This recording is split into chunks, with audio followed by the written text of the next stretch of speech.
Donald Trump is basically telling Iran to surrender or face a military strike, while Iran is also making threats. There is speculation about the extent of the expected American airstrikes. At the same time, the American military buildup continues, and even extremely rare aircraft are appearing, which are seen as a clear indication of impending airstrikes. We want to discuss all of this here, and everything else related to it, in this situation report on the situation in Iran. The Iranian president has started stockpiling essential goods to ensure that the Iranian government remains able to act even in the event of American attacks. In addition, Iran has begun naval maneuvers intended to serve as a deterrent against the Americans. So, to show them what could be done if necessary. According to the Islamic Revolutionary Guard Corps, hundreds of speedboats were deployed and 2-day maneuvers were conducted, announced with live weapons on February 1st and 2nd in the Strait of Hormuz. The intention is clear. They want to show the West, especially Americans, what they can do, and that with hundreds of speedboats, they will be able to inflict serious damage on the tankers passing through the Strait of Hormuz, even in the face of American resistance. That's why they're conducting the exercise in the Strait.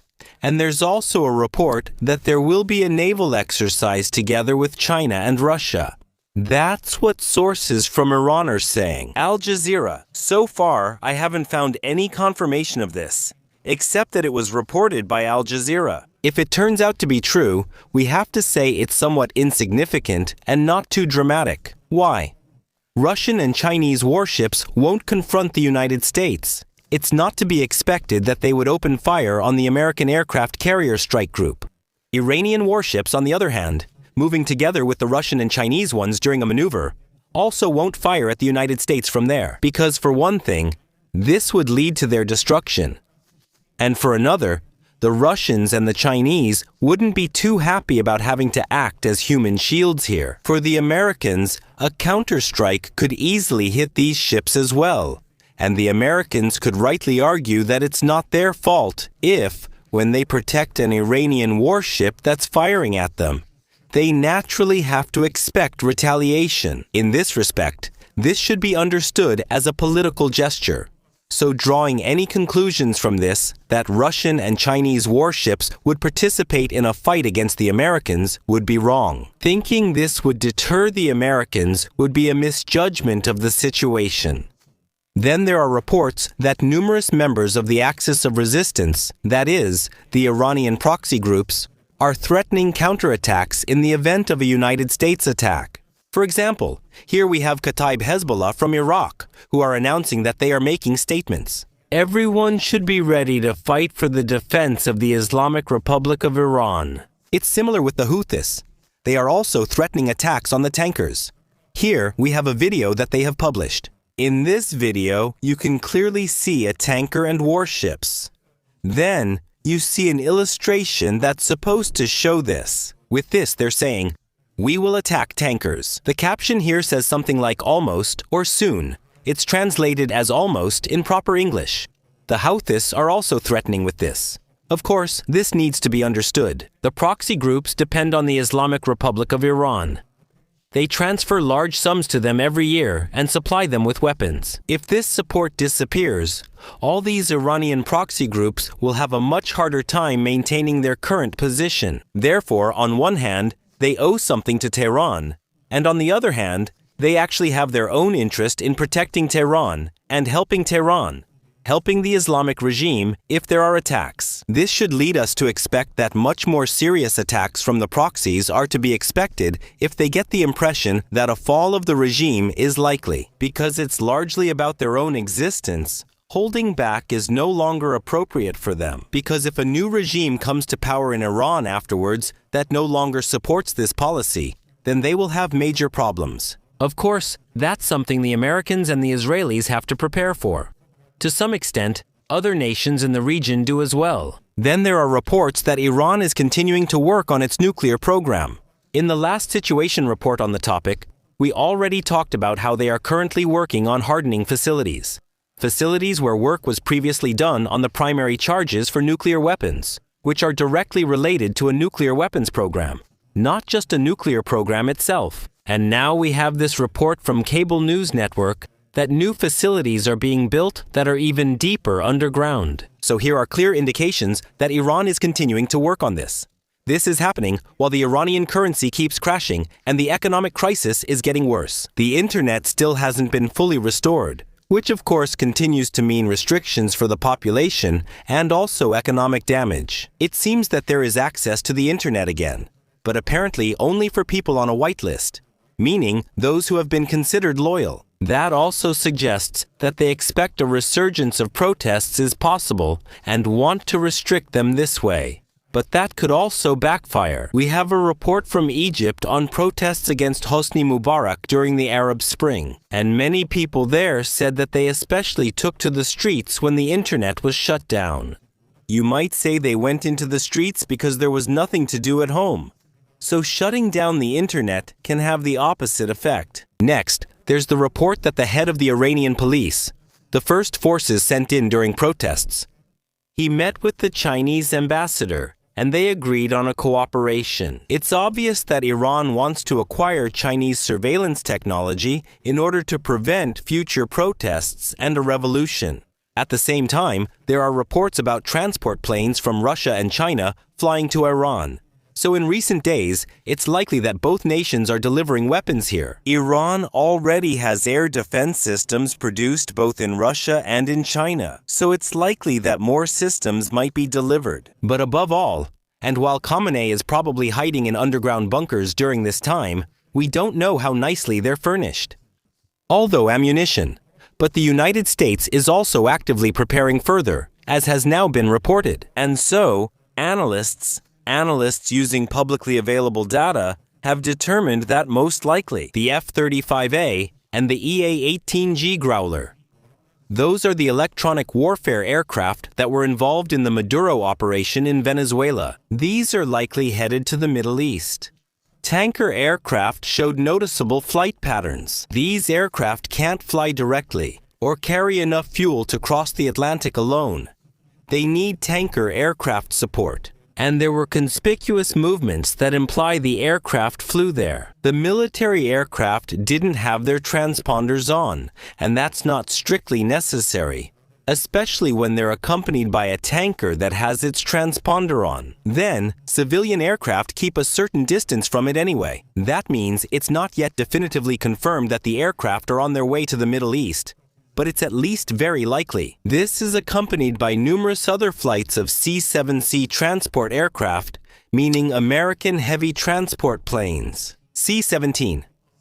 Globemaster sometimes double-digit numbers per day, and now also C-5 Galaxy, an even heavier model, is also on the way. All this, plus over 20 flights, for example, the day before, that means we have a large airlift at the market, flying to the Middle East, and obviously delivering something there in large quantities. Even more interesting, however, is that an RC-135 was observed relocating eastward toward the Middle East. The aircraft is used for intelligence, surveillance, and reconnaissance. Intelligence, surveillance, and reconnaissance, and can deliver real-time data. That means this is an aircraft that can be used for general reconnaissance, including radar data, communications, and similar things, and can therefore help with decision-making. This is one of the few highly expensive American aircraft due to its advanced technology. And when it appears in a location, it is generally expected that heavy military operations will soon be expected there.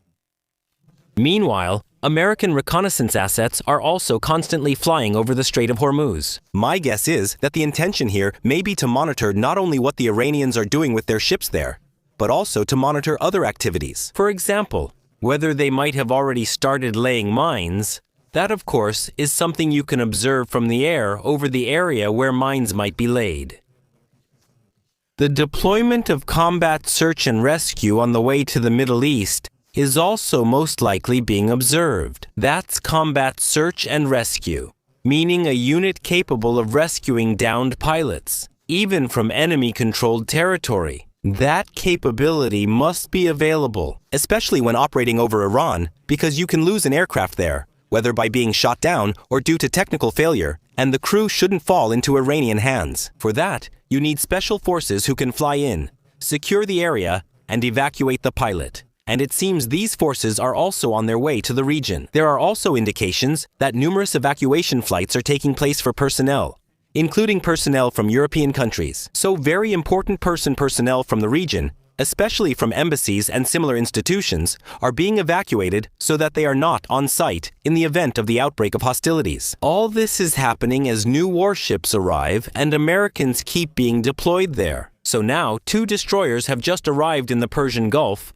another destroyer is in the Red Sea, and 2 American destroyers are in Israel. If these stay in Israel, they are probably intended for air defense. Their cruise missiles should at least be able to reach western Iran. They can also operate offensively and have onboard air defense systems capable of shooting down ballistic missiles. That means it can be assumed that if these 2 destroyers remain on site, they will be used to defend against a possible missile attack on Israel. So while the buildup continues, Donald Trump says he wants to give negotiations a chance, to give them another chance.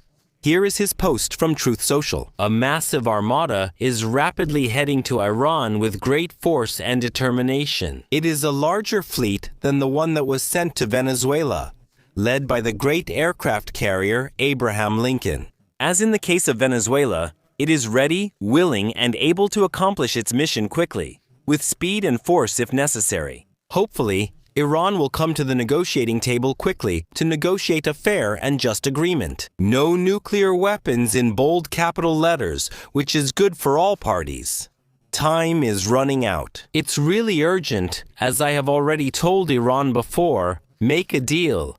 They didn't do it. Operation Midnight Hammer caused massive destruction in Iran. The next attack will be even worse. Operation Midnight Hammer was the B-2 bomber attack on nuclear facilities, which he's now threatening. And the Americans make it clear they don't want an Iranian nuclear program anymore. They want to end it completely. There should be no more enrichment, and the enriched material should be handed over. And there should also be a massive reduction of the missile program, including the range and number of missiles. Iran may have missiles with a certain range. And of course, the intention here is to ensure that Iran does not possess missiles that can reach Israel. It is also demanded that no terrorist organization should be supported by Iran anymore. And now Europe is also joining in with their statements. Regarding the offer. The European Union has also declared Iran's Islamic Revolutionary Guard Corps a terrorist organization. This is especially important politically and financially. That means, for example, that dealings with the Revolutionary Guards are now illegal, even if they benefit from them indirectly. This means it imposes more sanctions on them and permits additional legal options. Meanwhile, numerous local and regional actors want to negotiate in order to prevent a war. What's important, as described in the media, is to give Trump a way out that allows him to save face. We have already discussed several times that Trump, of course, has somewhat closed the door on himself with his threats against the Iranian regime. He said, "Should you execute people?" And previously, "If you kill demonstrators, you will be punished." It seems they have killed tens of thousands, with many more apparently facing execution. Therefore, a military intervention is actually necessary in order to maintain his credibility. Iran itself wants, as the foreign minister here, yes, I believe that's the foreign minister says. As he himself says here, Iran wants to avoid a war, but he does not want to give up the right to enrichment. This is emphasized once again. Iran would be willing, we have to understand, to accept restrictions, but only in exchange for lifting the sanctions. So, in the sense of, we won't enrich more than 3.5%, but in return, the sanctions must be lifted. We must be clear. This would be a total win for Iran, as lifting sanctions would allow its economy to recover. Iran can greatly rearm conventionally and significantly expand its missile arsenal. In theory, it could also drastically increase the number of centrifuges, making it much faster to enrich to a higher level later on. The facilities would have much stronger air defense, which would be a major victory for Iran if achieved. Trump, however, can use the military presence to pressure Iran without launching an attack, because an immediate military strike is not absolutely necessary at the moment. since the suppression of the revolution has largely been completed. It's not as if thousands are dying on the streets every hour. So from an American perspective, you could wait a bit. One theory being discussed is that a naval blockade could be implemented. That is, that Iranian tankers would be stopped, and the export of oil and gas by ship from Iran would be halted. Of course, that would put even more economic pressure on him. But it has to be said that this would require a relatively long-term investment from the United States with repeated minor clashes, and all of this without a quick result. That means Iran won't collapse just because it can't sell oil for 2 weeks. You'd have to consider that over months, and it's questionable how willing Trump is to commit himself for that long. On the other hand, if nothing happens, his position and credibility will suffer. So how is this supposed to end? Then we have reports from the Israeli side saying that Israel's military is certain that a military strike will happen. Ken News says they believe Trump will try to overthrow the mullahs with a major military operation. We've talked here several times about how difficult I think that would be. Even if you carry out decapitation strikes and eliminate top personnel, nothing suddenly changes. So the rest of the country, especially the armed forces, would say, okay, Reza Pahlavi, please return as the new Shah. But the structures of the country are extensive. The regime has existed, I think, for 47 years now. 47 years. So that means when it comes to the security forces, there is a deep hierarchy of personnel. Even if the top 500 are eliminated, that doesn't mean the system will collapse. So just out of thin air, with a manageable number of attacks, you won't be able to resolve this quickly. And even a large military operation will definitely be a challenge if the goal is to overthrow the Iranian regime itself. The New York Times is talking about options that have been discussed according to American commentators and internal sources and so on. Trump was mentioned there, along with the possibility of commando operations inside Iran. The main target would probably be the nuclear facilities, for example, infiltrating them in order to blow them up and destroy them from the inside. Maybe also to capture data, etc. But apparently, ground operations in Iran are at least actually on the table. Not an invasion or occupation, but a quick commando operation.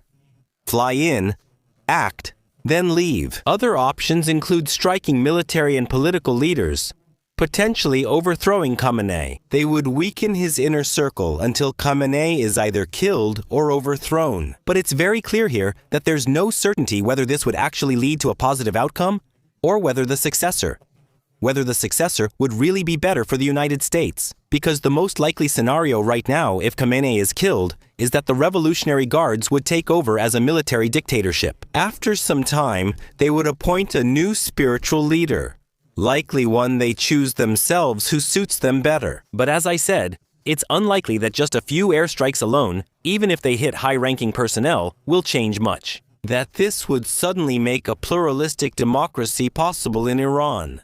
Israel also says it is calling for new attacks on the missile program. It has largely rebuilt itself, and Israel would probably also be involved in this, as the Israeli side implies.